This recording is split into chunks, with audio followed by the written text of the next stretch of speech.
सुनो जी, हमारे गांव में एक बहुत बड़े संत आए हैं। सुना है वे सबकी मनोकामना पूरी करते हैं। चलिए ना, हम भी उनका आशीर्वाद ले लेते हैं। मोहन और उसकी पत्नी संत के पास आशीर्वाद लेने पहुंचे।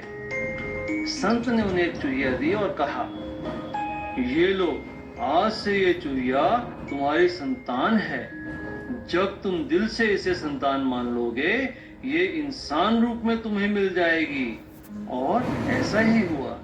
जैसे ही मोहन ने उसे गोद में बिठाया, वह एक छोटी बच्ची बन गई। संत को प्रणाम कर वे अपने घर लौट आए और अपनी बच्ची का नाम रखा आशा।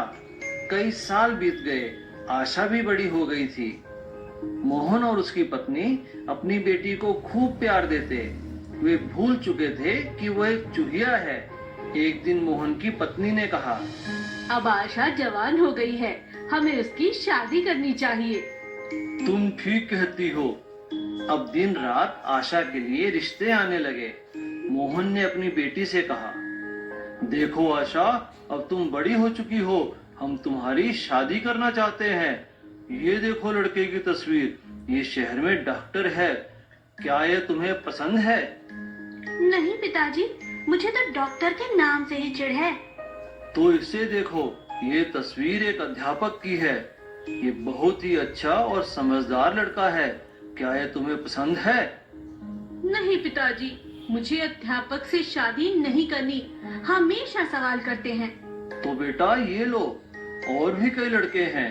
तुम जिसे पसंद करोगी, हम उसी से तुम्हारी शादी कर देंगे।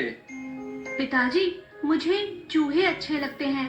आप मेरी शादी एक चूहे से कर दीजिए। यह सुनकर मदन ने कहा, समझ गया बेटी, तुम ठीक कहती हो। हमें सुख देने के लिए तुम इंसान बनी रही, अब तुम असली रूप में आ जाओ। मैं तुम्हारी शादी एक चूहे से करूंगा। और इस तरह मोहन ने अपनी बेटी की शादी एक चूहे से कर दी और खुशी खुशी रहने लगे। चुराया हुआ खजाना। एक गांव में दो दोस्त रहते थे। एक था कालू और दूसरा था वेद। वेद का अपना कपड़ों का व्यापार था। उसने कालू को भी व्यापार सिखाया और अपने साथ काम पर लगा लिया। अब वे दोनों कपड़े लेकर दूसरे गांव और शहर भी जाते थे। एक बार वे दोनों दूर किसी देश में व्यापार करने गए। वहां उन्हें खूब मुनाफा हुआ।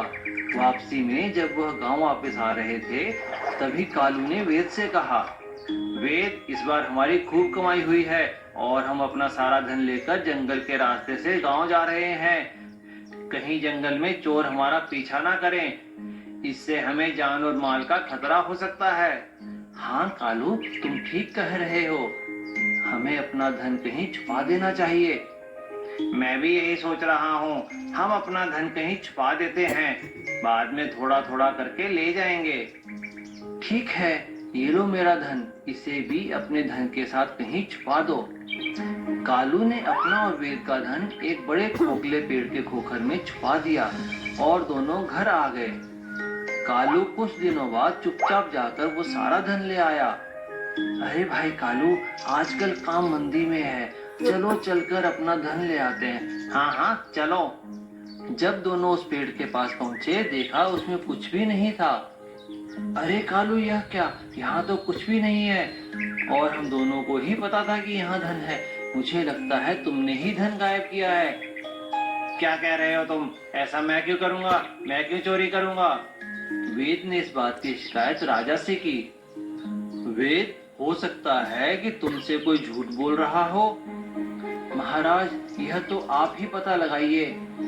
अरे महाराज, मैंने इसके धन के साथ अपना भी तो धन रखा था, मेरा भी तो धन गायब है। इसका फैसला तो वह पेड़ ही करेगा। हम चलकर उस पेड़ से ही पूछेंगे धन किसने गायब किया है। अगले दिन राजा कुछ सिपाही लेकर उस पेड़ के पास पहुंचा। तभी पेड़ में से आवाज आई, रुको रुको, मुझे मत काटो, यह वेद चोर है, इसे सजा दो।